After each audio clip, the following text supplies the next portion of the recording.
Meus amados irmãos, a paz do Senhor, que manhã bonita, nós estamos na casa do Senhor esta manhã, agradecendo a Deus por todas as suas misericórdias, né? Misericórdias.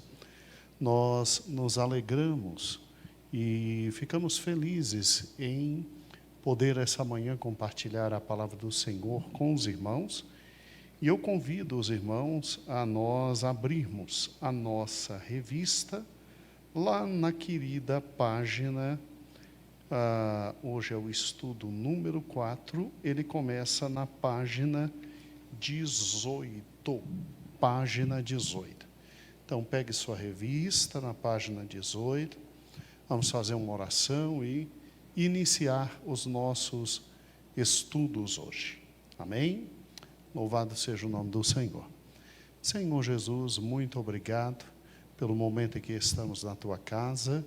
Muito obrigado, Senhor, porque podemos compartilhar a Tua palavra e crescer no conhecimento e na graça. Abençoa-nos, Senhor, esta manhã. Tem misericórdia de nós, ajuda-nos em tudo que temos que fazer hoje aqui na Tua casa. E, Senhor Jesus, abençoa todos aqueles que também de casa irão assistir toda essa programação, e nós te louvamos, te engrandecemos e adoramos o teu nome por tudo, absolutamente tudo, que tu fazes como tu és bom. Muito obrigado por esse momento, amém e amém. Podeis assentar, amém? E, amados irmãos, vamos estudar hoje Cristo na Trindade. Vamos estudar hoje Cristo na Trindade, ou seja, nosso estudo número 4, Cristo na Trindade. Cristo na Trindade. Então, por gentileza, abra a revista na página de número 18, ok? Abra a revista na página de número 18. E, abrindo a revista na página de número 18, nós temos o estudo 4, Cristo na Trindade. O nosso escritor, ele tem aqui nessa revista a mesma disposição de entendimento desta outra aqui, que foi muito essencial para nós, que é estudos bíblicos dominicais, conhecendo o Espírito Santo, conhecendo o Espírito Santo. E aí o que acontece? Da mesma forma como ele trabalhou inicialmente as questões relacionadas ao Espírito Santo, ele trabalha aqui com Cristo. Então, por isso que no estudo número 1 ele fala da encarnação de Cristo e no 2 da humanidade de Cristo. Então, ele trata do aspecto absolutamente humano do nosso Salvador. E no estudo 3, ele já trabalha com a divindade de Cristo, o aspecto sobrenatural, o aspecto divino de Cristo. E aí, no estudo 4, ele insere exatamente o nosso... Perdão, só um pouquinho. Tá bom. Então, no estudo 4, ele insere exatamente Cristo na questão relacionada à Trindade. Cristo na questão relacionada à Trindade. E aqui nós temos um dos estudos mais importantes em matéria de cristologia. Cristologia, a parte da teologia que estuda tudo sobre Cristo. E por que esse estudo é fundamental? Irmãos, até Jesus vir, a nossa compreensão sobre Deus era uma. Depois que Cristo veio, a nossa compreensão sobre o ser de Deus, né? Quem é Deus? Que ser supremo e grandioso e poderoso é esse? Se transformou em outra. A compreensão é completamente diferente. Então, para que você entenda o que Jesus fez, Jesus simplesmente, ele pega e ele abre para nós, ele descortina para nós exatamente tudo sobre Deus. Pelo menos tudo aquilo que nós poderíamos receber no momento em que ele veio. Ele descortina para nós tudo sobre Deus. Mas, pastor, por que Cristo teve que descortinar para nós tudo sobre Deus? Vamos lá. Pegue, por gentileza, Deuteronômio capítulo 6. Hoje nós vamos ler muita palavra do Senhor. Tá bom?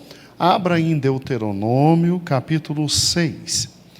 Em Deuteronômio capítulo 6, você tem exatamente no versículo 4, o famoso Shema, né?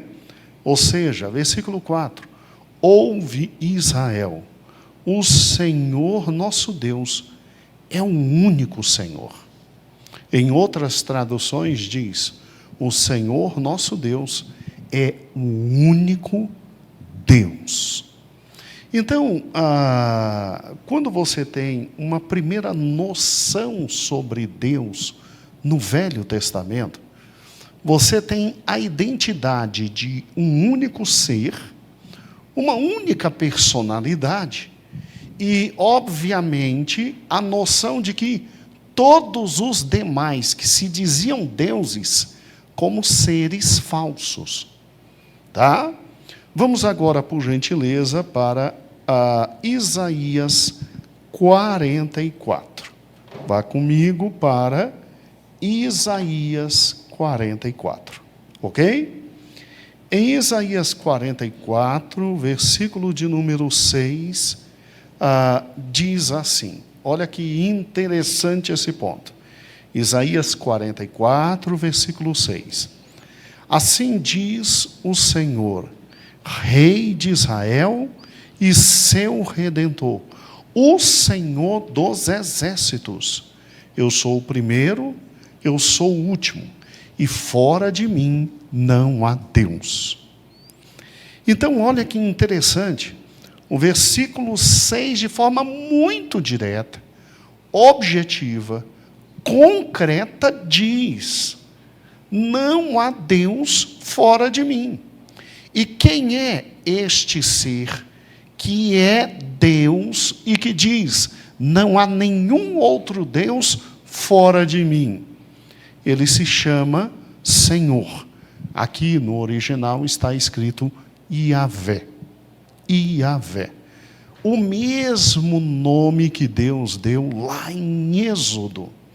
Então, nós podemos traduzir, assim diz Iavé, Rei de Israel, seu Redentor, o Senhor dos exércitos. Eu sou o primeiro e o último. E fora de mim, não há Deus. Não há Deus. Então, pare e pense comigo. No Velho Testamento, ao que a gente vê, o Senhor Deus, ele faz questão de, à medida que vai se relacionando com o seu povo, dizer, só há um Deus. Só há um Deus. E fora de mim, não há outro Deus. Mas, pastor, quando a gente lê um texto como esse, e assim diz, eu sou o primeiro, eu sou o último, isso só me faz lembrar Cristo. Eu sou o alfa, eu sou o ômega, né? O princípio e o fim. Sim, mas você tem que entender que esse texto aqui foi produzido 700 anos antes de Cristo. E por ser produzido muito antes de Cristo, como é que o judeu lia os textos relacionados a Deus? Ele lia de forma simples, direta e objetiva. Só há um Deus, e realmente só há um Deus. E o nome dele é Iavé. Iavé. Só há um Deus, e o nome dele é Iavé. Vá comigo agora, por gentileza, para Êxodo capítulo 20. Êxodo capítulo 20, é o famoso Êxodo 20, versículo de número 3. Vamos juntos? Êxodo capítulo 20, versículo de número 3. Assim diz a palavra do Senhor. Ó que interessante. Vamos pegar do versículo 1. Então falou Deus todas essas palavras dizendo: eu sou o Senhor, teu Deus, que te tirei da terra do Egito, da casa da servidão. Não terás outros deuses diante de mim. Por que não terá outros deuses? Porque eu sou o único Deus verdadeiro. Então, quando você pega todo o Velho Testamento, você vê que a figura de Deus é única e exclusiva. A figura de Deus é o quê? Única e exclusiva. Só há um Deus. Só há um Deus. O resto, tudo que é chamado de Deus, na verdade, é chamado pelo próprio Deus de falso Deus. E o nome desse Deus é Iavé. Como a gente nunca teve a tradução correta do que significa Iavé, toda vez que vem Iavé, na língua portuguesa nós traduzimos de regra como Senhor. Como Senhor. A gente não sabe a pronúncia correta. Eles não pronunciavam o nome de Deus por medo de tomar o próprio nome de Deus em vão. Então a gente não tem a pronúncia correta. Se não tem a pronúncia correta, o que a gente faz? A gente faz uma transliteração. Então pega o tetragrama sagrado, Yod, Vav, He, Vav, tá? Que são as letras em hebraico, e Yod, Vav, He, Vav, da Iavé. É o que dá para fazer. E como é que pronuncia? A gente pronuncia sem saber direito. Iavé. Então, a ideia que se tem até Cristo é exatamente a seguinte: só há um Deus. E acabou.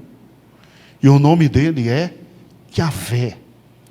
Às vezes ele, em momentos históricos, se identifica com um fato ocorrido. Aí vem o Senhor dos Exércitos, o Senhor nossa bandeira, o Senhor que sara. E aí vai embora. Vários cognomes. Mas é um só Deus e acabou. E a gente veio para a escravidão eterna. Perdeu terra, perdeu propriedade, perdeu direitos, perdeu bens, porque simplesmente fomos adorar outros deuses, quando na verdade só tem um Deus, que é o Senhor Todo-Poderoso. Daí, Jesus causar a maior revolução de todos os tempos. E, literalmente, Jesus pediu para ser morto. Por quê? Porque o Senhor Jesus, ele, quando vem, ele começa simplesmente através de fatos concernentes à vida dele, e através do ensino dele, mostrar que ele é filho de Deus. Olha o problema. Olha o problema. Se ele mostra que é filho de Deus, ele está se fazendo igual a quem? A Deus. E ele está dizendo que, em última raça, ele é também o quê? Deus. Então, quando Cristo chega, o Evangelho é assim um escândalo para os judeus. E aí eu quero que, por gentileza, você abra comigo em Lucas capítulo 1. Lucas capítulo 1. Os fatos descritos em Mateus, Marcos e Lucas são fatos absolutamente terríveis para um judeu tradicional que crê na Torá, que sabe o que é o Senhor Deus e que entende que não há outro Deus fora o Senhor, engolir. O Novo Testamento não desce de maneira alguma para os judeus, por causa da fortaleza da revelação prevista em todo o Velho Testamento como Deus, como um só Deus.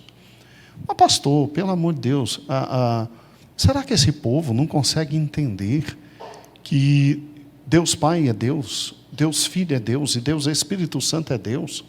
Eles não conseguem entender isso, não. Porque, pelo que estudamos na última aula com o pastor Elias, fica tão fácil. A gente abre, por exemplo, Gênesis, e quando diz assim, façamos o homem à nossa imagem e semelhança, a gente consegue ver ali alguma coisa referente a Pai, Filho e Espírito Santo. Irmãos, quem nos trouxe a revelação completa que Deus é Pai, Filho e Espírito Santo foi Jesus. Até Jesus, você não pode obrigar um judeu a ver Cristo no Velho Testamento. Você não pode obrigar o judeu a entender que o Espírito Santo também era Deus. Olha que loucura! Quando eles escutam um estudo como esse, é óbvio que eles não acreditam porque não creem no Novo Testamento. Mas foi Cristo que abriu completamente para nós a visão do ser de Deus. Olha o que acontece. Quando Jesus chega, alguns fatos muito estranhos começam a ocorrer. Primeiro em Lucas capítulo 1, versículo de número... deixa eu pegar aqui. Lucas 1, Pastores de Belém, versículo de número 35 em diante, né? A partir do versículo 26, você tem um anúncio do nascimento de Jesus, tá? E aí, o que acontece? Versículo 28. E entrando o anjo onde ela estava, disse, salve, agraciada, o Senhor é contigo, bendita és tu entre as mulheres. E Maria, vendo, turbou-se muito com todas aquelas palavras e considerava que saudação é essa. E disse-lhe então o anjo, Maria, não temas, pois achastes graça diante de Deus. E eis que em teu ventre conceberás e darás à luz a um filho e por-lhe-ás o nome de Jesus. Este será grande, chamado Filho do Altíssimo, e o Senhor Deus lhe dará o trono de Davi, seu pai, reinará eternamente na casa de Jacó, e o seu reino não terá fim. E Maria disse ao anjo, como se fará isso, visto que não conheço o varão? E respondeu o anjo e disse, descerá sobre ti o Espírito Santo, e a virtude do Altíssimo te cobrirá com a tua sombra, pelo que também o Santo que há de nascer de ti, será chamado Filho de Deus. Filho de Deus. Quer dizer, Jesus vai nascer, e Jesus é identificado como Filho de Deus. Existe uma intervenção sobrenatural para que o Filho de Deus nasça em uma mulher. E aí a gente fica assim, peraí, um texto como esse está dizendo o quê? Está dizendo que Cristo é o Filho de Deus. E um texto como esse significa o quê? Significa que ele tem a mesma natureza do Pai. Então está chamando Cristo de Deus. E o pior, como é que isso pode acontecer? Como é que uma mulher que não conheceu o homem vai gerar alguém que é o Filho de Deus? Só um Deus pode fazer isso. Só um Deus pode gerar no ventre de uma mulher o Filho de Deus. Ou seja, um texto como esse, se você pensar e somar 2 mais 2 igual a 4, está dizendo que Deus existe, que Ele tem um filho, que também tem a mesma natureza dele, que é Deus, e que está sendo gerado por alguém que tenha tanto poder quanto Deus. Só um Deus pode fazer isso. Um texto como esse está dizendo, existe alguém chamado Deus Pai, alguém chamado Jesus Cristo, e alguém chamado Espírito Santo, e os três compartilham de aspectos absolutamente pessoais, únicos, exclusivos e intransmissíveis do que a gente chama de Deus. Tem como alguém aceitar isso, se não por esclarecimento da parte do próprio Deus e do Espírito Santo? Porque aqui você tem Deus gerando Deus no ventre de uma mulher, amando de Deus. Aqui você tem um texto que deixa bem claro: Pai, Filho e Espírito Santo. E os três guarnecendo características que são únicas e exclusivas de Deus. Você tem uma ideia de como isso é radical? E a vida de Cristo começa a traduzir fatos que não houve com homem nenhum e nos faz entender que, peraí, Deus não é só o Pai, Deus também é o Filho e o Espírito. Olha que interessante, olha que interessante. Vamos para o batismo de Cristo. Quando você pega o batismo de Cristo em Lucas 3, versículos 21 em diante. Vamos pegar aqui, Lucas 3, 21 em diante. Vamos lá.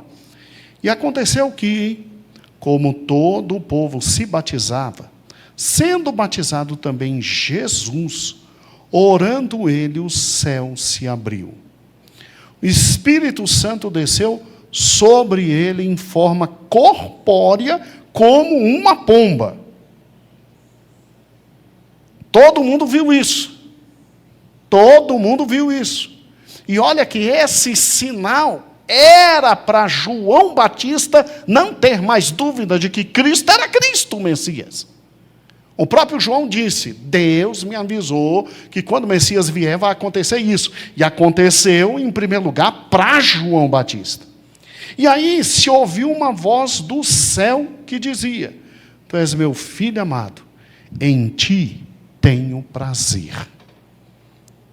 Deus, para não deixar dúvidas de quem é aquele homem na história, no tempo e no espaço, Deus mesmo diz: Tu és meu filho amado. Ou seja, filho de Deus só pode ser o quê? Deus. E isso é tão sério, que se você for para João, capítulo 1, versículo 1, de cabeça a gente sabe. No princípio era o verbo estava com quem? Com Deus, e o verbo era o quê? Deus. Todas as coisas foram feitas por ele, e sem ele nada do que foi feito se fez. Os judeus entenderam direitinho isso. Entenderam tanto isso que quiseram matar Jesus. Você já viu que o próprio Cristo, ele durante muito tempo da sua vida na terra, ele procura esconder dos outros. E pede para que não digam sobre os fatos que ele faz, para de alguma forma amenizar essa noção de messianidade dele. E por quê? Porque talvez se adiantasse, não iam conseguir porque ele tem o controle de tudo, mas a questão da morte dele. Eu e você lemos um texto como esse e a gente diz: não significa muita coisa. Mas um fato como esse para o judeu, pega João capítulo 5. Pega João capítulo 5. Quando você pega o versículo 18, que diz que os judeus queriam matar Cristo, o versículo 18 é consequência do 16 e 17, que diz assim, 16. E por essa causa, os judeus perseguiram Jesus e procuraram matá-lo, porque fazia essas coisas no sábado. E Jesus lhes respondeu: meu pai trabalha até agora, eu trabalho também. Quer dizer, e você? A gente fica assim: mas... E daí? Pai trabalha, eu trabalho. O judeu entendeu direitinho o que estava acontecendo no contexto daquele texto. O judeu entendeu que quando Cristo falou: meu pai trabalha e eu também, Jesus estava dizendo que era filho de Deus. Então estava se fazendo igual a Deus. Então era Deus. Vamos matar esse cabra. Olha que interessante, versículo 18. Por isso, pois, os judeus ainda mais procuraram matar. Já estavam querendo matar por causa das curas que ele fazia. E cura no sábado, se dizendo Senhor do sábado. Então, como se dissesse: Fui eu que dei o sábado para vocês. Sou eu o grande legislador. Sou eu o grande eu sou do Velho Testamento. Então eu sou dono do sábado, eu faço o que eu quiser no sábado. Aí já queriam matá-lo por isso. Aí quando ele diz, meu pai não para, por que eu vou parar? Meu pai não para, porque eu vou parar. Aí é que os judeus quiseram matá-lo, porque não só quebrava o sábado, mas também dizia que Deus era o seu próprio pai, fazendo-se quê? Igual a Deus. Gente, Jesus, através de suas palavras e ações, mostrou que ele era Deus. Agora, olha aqui a questão. Aí vem os milagres. Pensa comigo um pouquinho sobre os milagres. Jesus pega, cura enfermidades um pouco mais simples, como dor de cabeça. Jesus cura enfermidades absolutamente complexas e irreversíveis. Obrigado, Sonson. Obrigado, Jojo. Absolutamente irreversíveis, como lepra, mostrando que ele tem domínio sobre o mundo biofísico completo. Aí, como se fosse pouco, Jesus multiplica pão, como quem, dividindo o pão vai aparecendo, brincando. Jesus multiplica peixe, brincando de fazer peixe assado. Aí, como se fosse nada, Jesus ressuscita mortos, mostrando então que ele tem o poder, não só sobre doenças e o mundo biofísico, mas sobre vida e morte. Como se fosse nada, ele manda vento parar, mar se aquietar, mostrando controle sobre a natureza. Gente, quem acompanha Cristo, soma 2 mais 2 e diz, não tem condições. É realmente o Filho de Deus. Quando Pedro diz, olha, não queremos saber o que os outros estão dizendo, Jesus. Eles ainda não sabem quem o Senhor é. Eles dizem que o Senhor é um grande profeta, como foi os grandes profetas de Israel.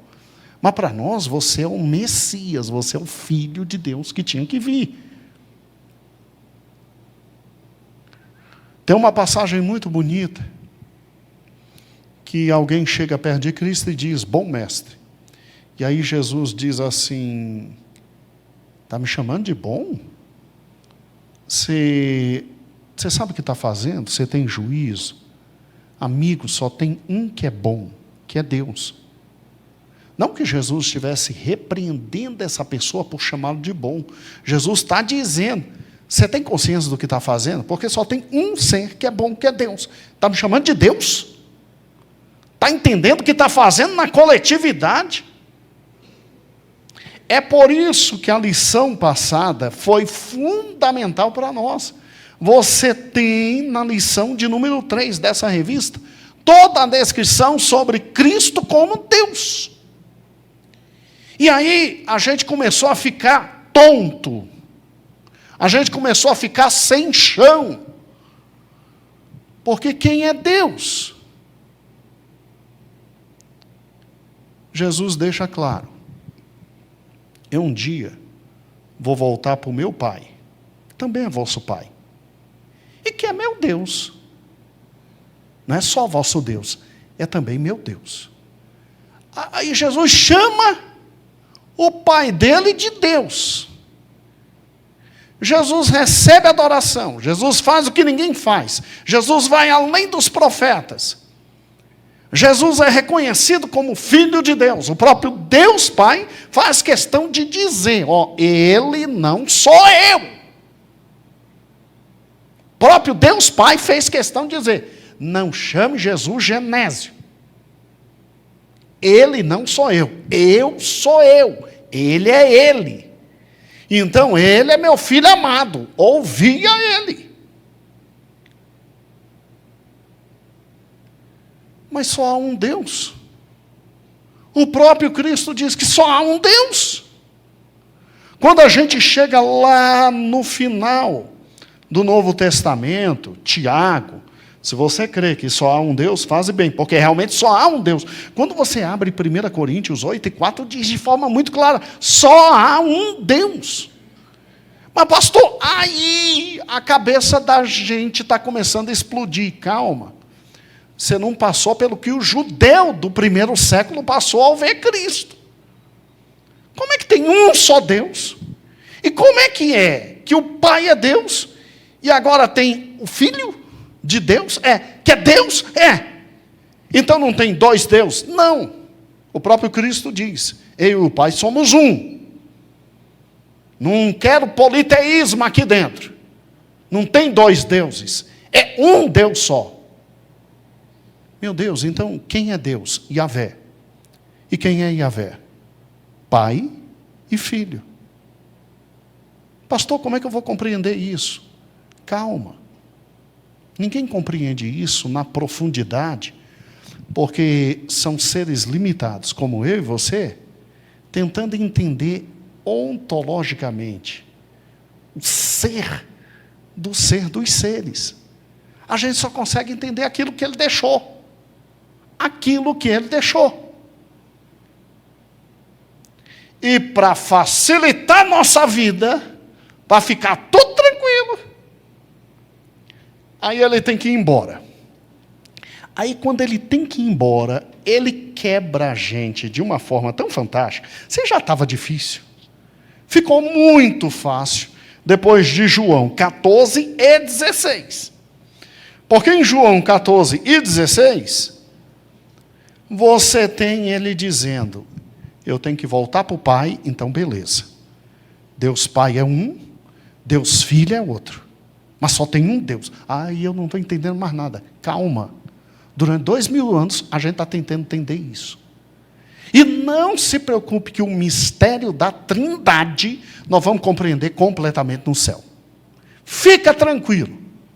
Tá? Lá a gente vai ter milênios após milênios para tirar dúvidas com Cristo. Não se preocupe, não. Só que lá a gente vai ter uma compreensão maior, uma capacidade maior. Aí Cristo diz assim, eu sou um, Pai é outro. E não fica preocupado, não. Não fica preocupado, não. Creia no Pai, mas também creia em mim. Lá na casa do Pai tem moradas.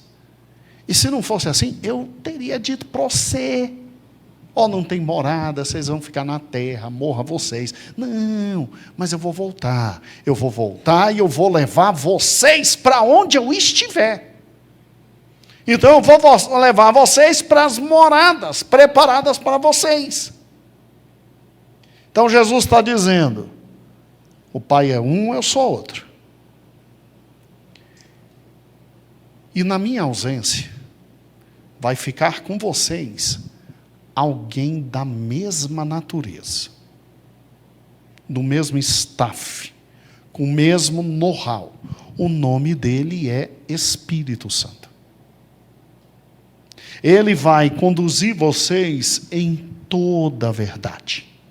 Em toda a verdade. Olha que interessante, o versículo de número 16. De João 14. Eu rogarei ao Pai, e Ele vos dará outro o quê? Para que fique convosco para sempre. Quem é Ele? O Espírito da verdade, que o mundo não pode receber, porque não o vê, nem o conhece, mas vós o conheceis, porque habita convosco, e estará em vós. Não vos deixarei órfãos, porque depois voltarei para vós. Olha que interessante. Aqui você tem uma das conversas mais profundas do Evangelho, porque Jesus começa a dizer, está chegando o momento de eu ir, de eu morrer por vocês, fica tranquilo, eu vou ressuscitar, fica tranquilo, está tudo dominado. Aí os discípulos, Mas peraí, a gente não está indo para Jerusalém? Tá. A gente não vai matar Pilatos, a gente não vai tomar o poder, a gente não vai quebrar no pau tudo, não vamos assumir o controle, e daqui a gente vai indo até Roma, graças a Deus, muita estrada, todas as estradas levam a Roma, a gente sai da Palestina, vai a Roma, enche de pancadaria, e você, Jesus, assume o trono. Aí Jesus diz, não, rapaziada, não é esse o momento, não. Esse é o momento de eu tratar do problema mais sério. E o problema mais sério da humanidade não é político, é espiritual. Eu vim como Cordeiro de Deus. Eu vim foi para resolver o problema de Deus com o dono do mundo, que é meu Pai, que está em luz inacessível, e que vocês não têm acesso. E que se eu não descesse e tomasse a forma humana, vocês nunca iam ser salvos e nunca iam ter acesso a Ele. Então deixa eu resolver o problema principal, depois eu volto. Aí depois eu volto no milênio, aí eu estabeleço o meu reino, as coisas serão organizadas. Fica tranquilo, 1000 anos de governo meu. Para cada um ano de governo do anticristo, dá 200 e tantos anos de governo meu. São 1000 anos, 100 e poucos anos e tal. Dividam aí 1000 por 7. Vai dar direitinho. E aí o que acontece? Fica tranquilo, depois Satanás é solto. Depois eu venço definitivamente e vem o reino eterno. Aí sim, vai ter tudo que vocês querem. Vai ter justiça, vai ter paz, vai ter prosperidade, vai ter tudo. Agora antes, deixa eu resolver o problema mais sério de vocês, que é a encrenca que vocês têm com Deus, meu Pai. Aí nessa história toda, Filipe chegou e disse, lá no versículo 9, na verdade, né? Versículo 9, Jesus, mostra para a gente, versículo 8, mostra para a gente o Pai. Aí Jesus olha para ele e diz assim, aí não dá. Aí não dá, Felipe. Aí não dá. Sabe aquela hora em que você, como professor, está ensinando? De vez em quando eu passo por isso. E aí, você tem a sensação de que você que está indo para o norte, metade da turma ficou no sul, que não consegue te acompanhar. A outra metade está indo para o leste, assim, sem nada na cabeça, entendeu? A outra indo para o oeste, crendo que está te acompanhando, e você indo para o norte. Só 3 vezes na minha vida de professor passei por isso.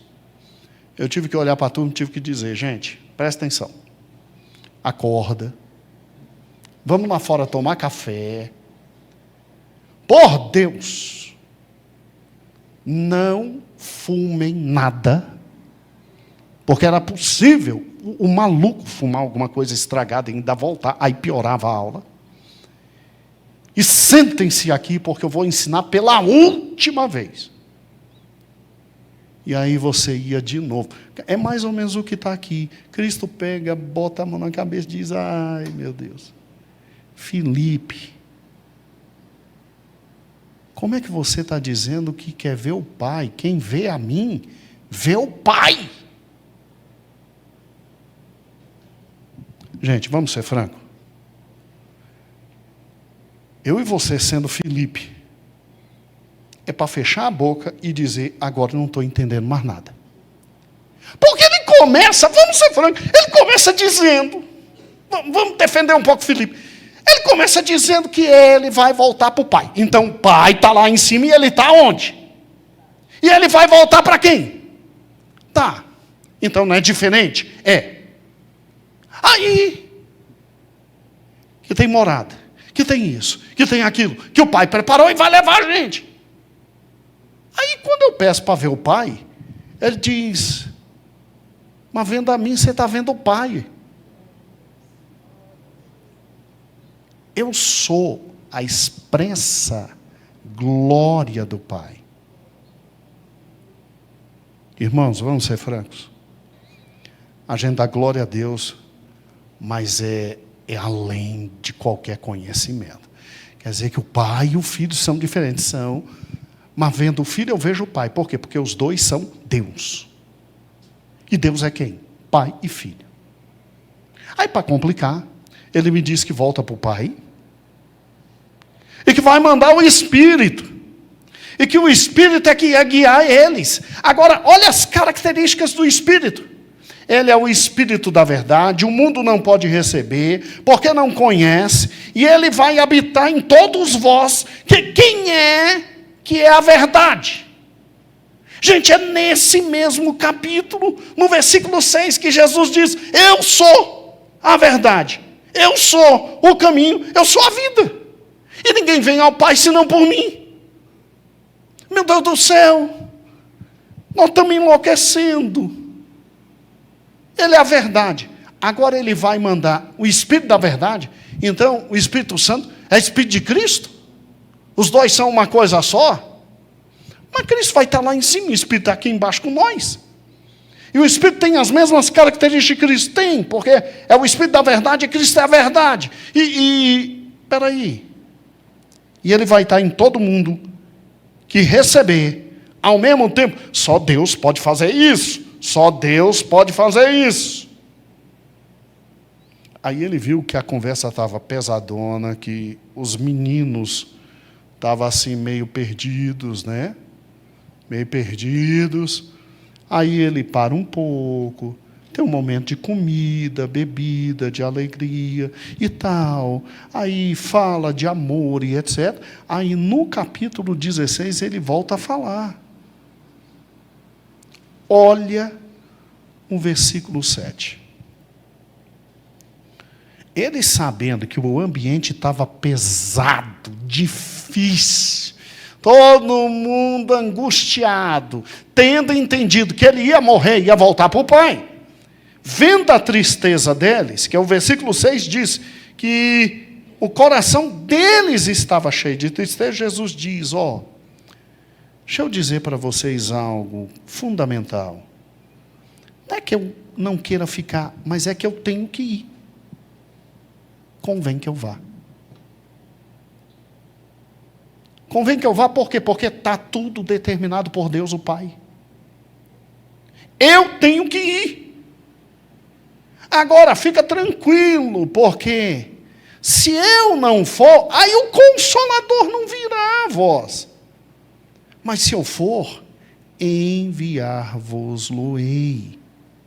E ele vai fazer o quê? Vai convencer o mundo do pecado, da justiça e do juízo. Só Deus faz isso. Só Deus faz isso. Olha o versículo 12. Eu ainda quero dizer muita coisa para vocês, mas vocês não suportam.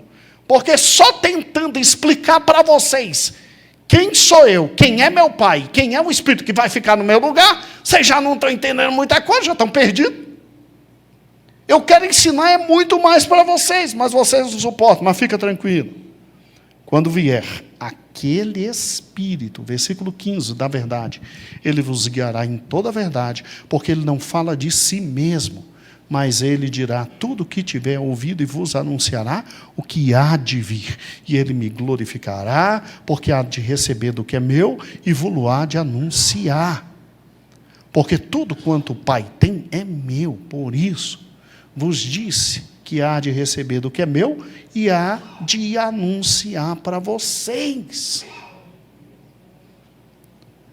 Os discípulos, eu não sei como saíram dessa conversa.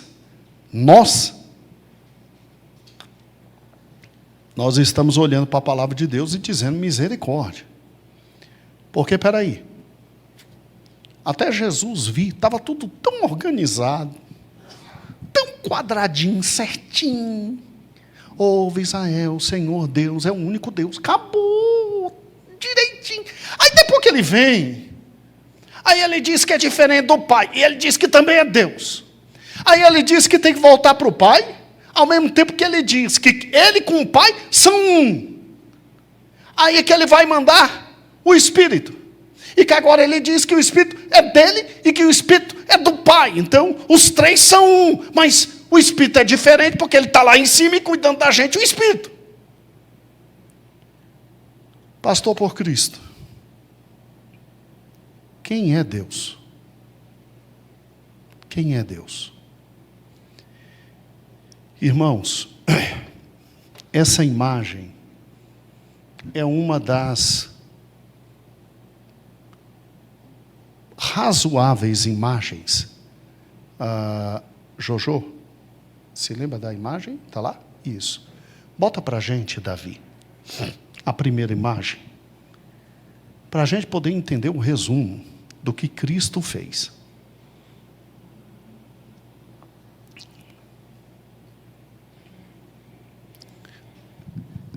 Tem a primeira, filho? Isso.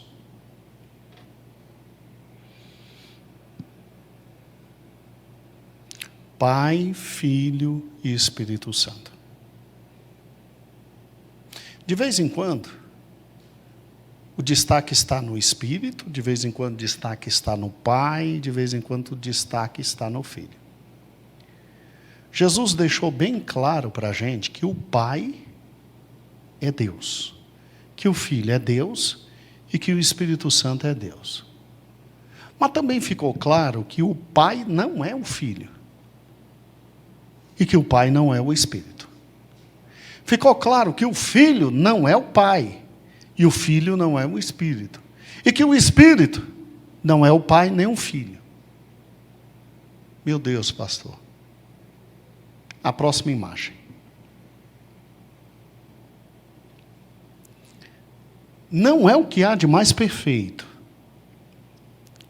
mas quem é o nosso Deus?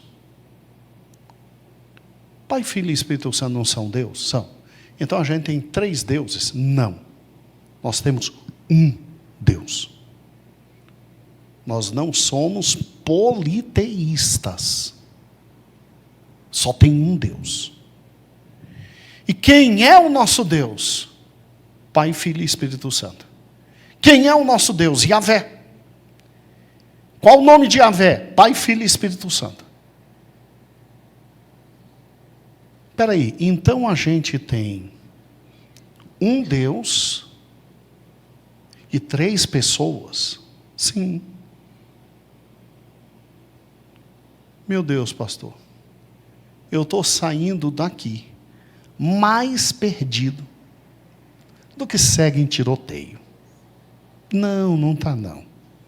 Quem saiu desesperado foram os discípulos.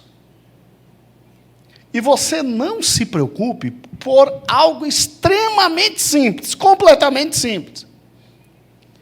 Há 2000 anos a gente tenta entender isso. Há 2000 anos a gente tem... É porque eu não entrei em alguns detalhes. Se eu entrar em alguns detalhes com os irmãos vão ser arrebatados, tadinho. Mas 2000 anos a gente luta com isso. Mas, pastor, tá me vindo algumas ideias. Para mim também vem. Existe algo chamado mistério de Deus. Mistério de Deus. Tem coisas que Deus nos revelou completamente. Tem coisas que Deus nos revelou parcialmente.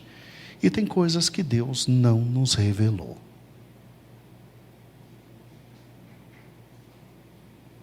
É um único ser, Deus. Em 3 pessoas. Pai, Filho e Espírito, o quê? Santo. Como pode ser isso? Aguarde e pergunte para ele no céu.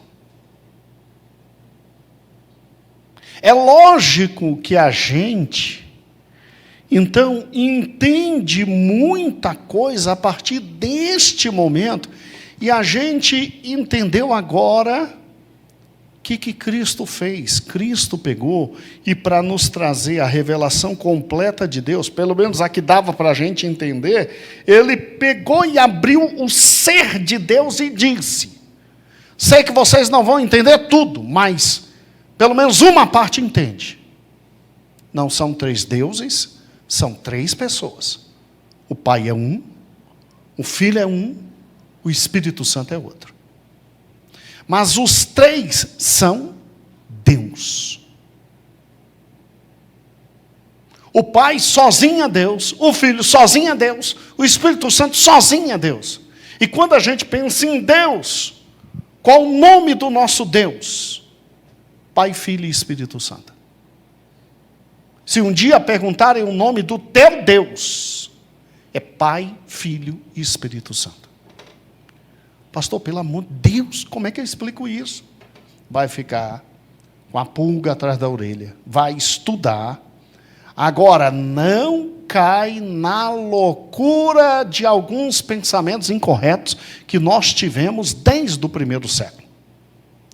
Tem uma galerinha chamada, com todo respeito, unicista, que diz o seguinte: não existem três deuses, não existem três deuses, existe um único Deus. Ótimo até aí. Mas que no Antigo Testamento se revelou como Pai, e no Novo Testamento se revelou como Filho, e no final dos tempos agora se revela como Espírito. Não existem três pessoas diferentes. Aí eu fico pensando no batismo, na concepção de Cristo, no fato de Cristo falar de forma decisiva que são três pessoas diferentes, absolutamente diferentes. E se você quiser saber tudo sobre o Espírito Santo, é só voltar nessa preciosa revista, principalmente a divindade dele. Então não tem como crer que no Velho Testamento era chamado de Pai, no Novo Testamento é chamado de Filho, e agora é chamado de Espírito Santo na era da igreja. Não, não tem como. São três seres diferentes, com uma única substância, ou seja, Deus. Tem uma galera que, obviamente, por não compreender muito bem o fato de Cristo, aqui na terra, se humilhar, abrir mão da sua glória, prega que há um Deus maior, mas há um Deus menor. Porque Cristo fez a vontade de Deus, aí ele é menor do que Deus Pai. E porque o Espírito Santo veio em razão de um pedido do Filho, por vontade do Pai, ele seria ainda menor que o Pai e o Filho. Não. Os três coexistem com tudo que há e que nós entendemos relacionados a Deus: eternidade, poder, palavra, absolutamente idênticos, absolutamente idênticos. Agora, o que Cristo fez foi quando da sua encarnação se subordinou à vontade do Pai voluntariamente, expressamente. É o que hoje acontece com as mulheres cristãs. Paulo diz de forma muito clara que depois do batismo não há grego, não há judeu, não há grande, pequeno, não há servo nem senhor, não há macho, não há fêmea, nós somos iguais diante do Senhor. Mas que nesse momento histórico, irmãs voluntariamente se subordinam a uma liderança do marido, mas isso é voluntariamente. Você é tão quanto ele. Se ele der bobeira, tua coroa ainda é maior. Entenderam, irmãos? Ah, não, Cristo é menor, Cristo é subordinado. Gente, ele voluntariamente se esvaziou, ele voluntariamente entregou a vida. Ele chega ao ponto de dizer: Entende uma coisa. Se eu quiser, eu dou minha vida. E quando eu quiser, eu retomo. Mas porque o Pai quis, Ele volta a viver através da ação do Espírito Santo. Você acha que Cristo precisava de algo mais para virar gente no ventre de Maria, a não ser sua vontade? Ele é Deus de Deus, Senhor de senhores. Mas Ele escolheu ser guiado pelo Espírito, e o Espírito o gerou. Vamos lá, você acha que Cristo, sendo homem e Deus, Ele literalmente precisava ser guiado pelo Espírito ao deserto? E grande parte dos feitos dele foram realizados por intermédio do Espírito e do poder do Espírito Santo. Gente, Ele é Deus. Ele não deixou de ser Deus. É como o pastor Elias nos ensinou, ele abriu mão da sua glória. Agora, por que Cristo se deixou guiar pelo Espírito indo ao deserto? Se deixou guiar pelo Espírito realizando as obras que o Pai esperava dele? Para que eu e você entendamos algo simples. Aquele que se deixa guiar pelo Espírito pode fazer as mesmas obras que ele fez. Veja que há momentos na vida de Cristo que Cristo toma completamente as rédeas, dita completamente os fatos e realiza o que quer, porque é Deus. Mas há momentos na vida dele que ele faz questão de dizer, agora aqui eu estou agindo completamente como um homem, e o Espírito está me levando, o Espírito está fazendo, isso para mostrar que qualquer homem que crê nele e for guiado pelo Espírito como ele foi guiado, fará inclusive obras maiores do que a que ele fez. Você entendeu isso? Isso é extraordinário. Amados, por isso que em Mateus, capítulo 28, Mateus, capítulo 28, diz assim: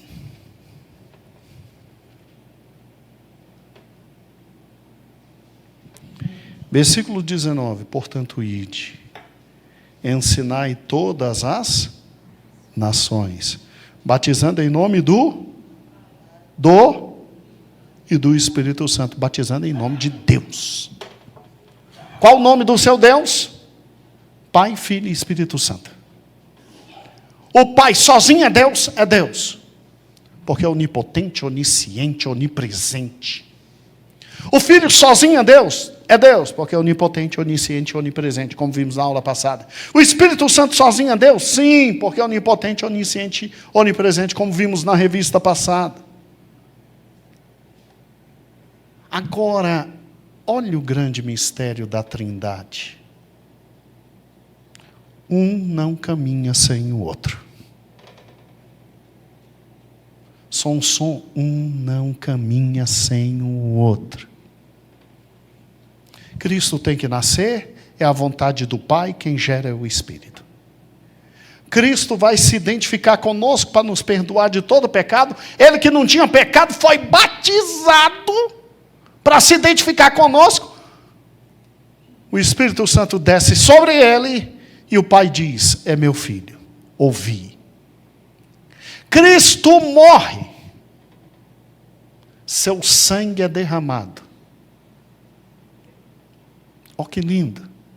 Ele pega seu sangue, chega no Santo dos Santos e apresenta ao Pai.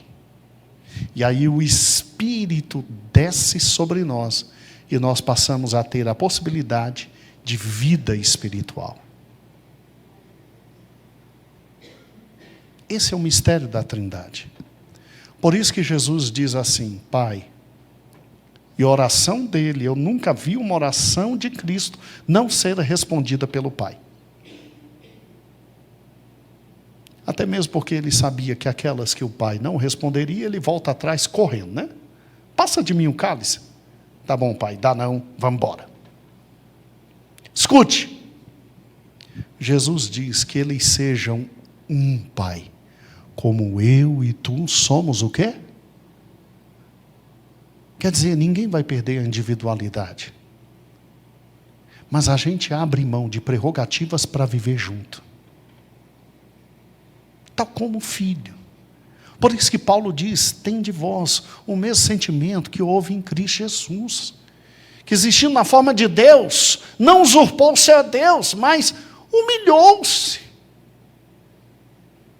Vamos lá, Cristo precisava passar por tudo que passou. Cristo precisava passar por todas as privações que passou. Cristo precisava vir em uma das famílias mais humildes como veio. Cristo precisava trabalhar. Cristo precisava, irmãos, é a mesma coisa.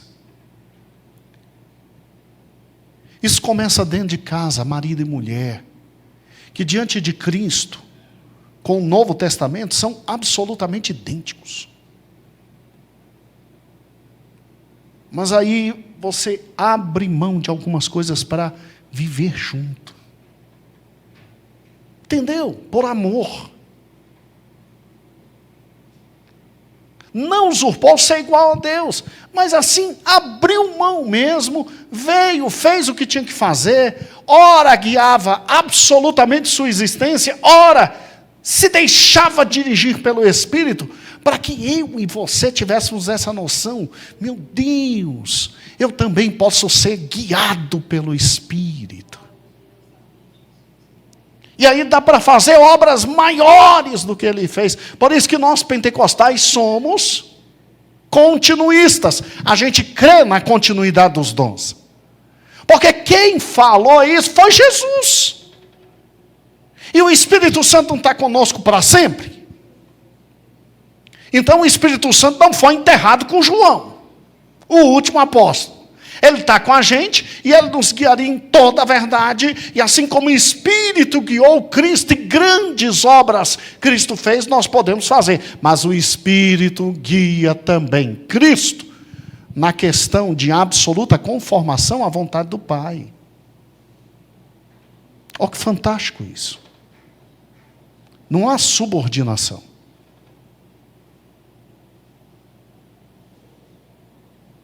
Entre Deus o Pai, Deus o Filho e Deus o Espírito. Coexistem eternamente.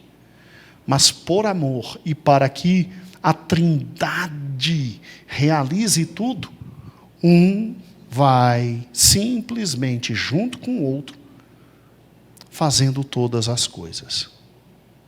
E tudo para a glória de Deus Pai. É por isso que a gente faz tudo e leva, ensina, guarda a todos, e sempre em nome do Pai, do Filho e do Espírito Santo. E é por isso que em 2 Coríntios, muito bonito 2 Coríntios, é uma carta de desabafo de Paulo. Paulo dizendo, me matei por vocês, vocês me trataram como um qualquer um. Mas não tem problema não, eu ainda vos amo. Olha o versículo 13. Olha como termina. E esse é o motivo pelo qual nós, nas igrejas neotestamentárias, nós não colocamos a bênção de Arão. A gente coloca a bênção apostólica. A graça do Senhor Jesus, o amor de Deus e a comunhão do Espírito Santo sejam com todos vós. O que Paulo está dizendo? Recebe uma semana de bênçãos. Da parte de Cristo, da parte do Pai e da parte do Espírito. Sejam abençoados por Deus. E quem é o nosso Deus? Pai, Filho e Espírito Santo. Pastor, eu quero saber mais sobre a Trindade. Eu quero ir a fundo na Trindade. Eu agora, Cristo me botou aqui um bocado de coisa na cabeça. Então, a primeira coisa que você vai fazer é ler o querido livro, a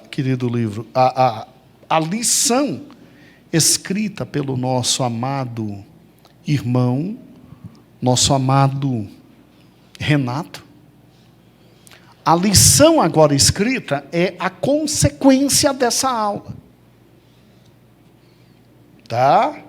Por quê? Porque quem é Cristo? Cristo é aquele que abre o ser de Deus para nós e nos mostra tudo sobre a Trindade, pelo menos tudo que a gente pode receber. E existem muitas obras boas só sobre a Trindade. Eu saí de casa correndo, a gente teve uma intempériezinha para poder entrar. Oh, meu Deus, isso acontece. E eu acabei esquecendo de trazer para os irmãos. Josué, coloque aí, Trindade, Vida Nova, é um livro amarelo, da capa amarela. Muito bom, é o melhor livro sobre Trindade.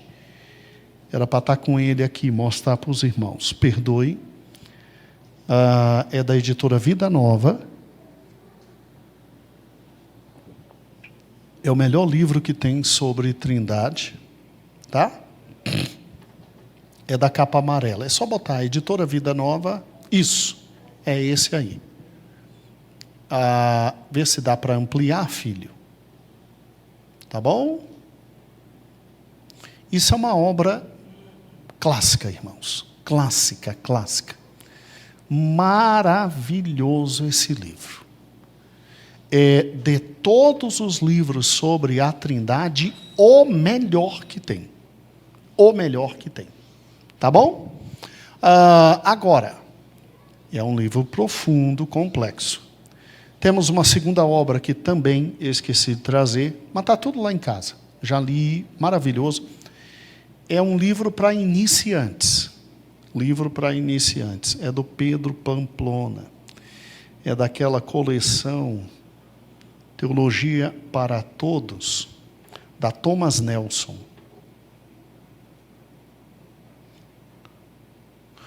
E parece que o nome é O que é a Trindade. Será que a gente consegue achar? Puxa vida, eu coloco meu filho numa fria, né? O que é a Trindade? Pedro Pamplona. É a coleção Teologia para Todos. Aí é um livro inicial, simples, fácil. E que é praticamente o que eu te ensinei hoje.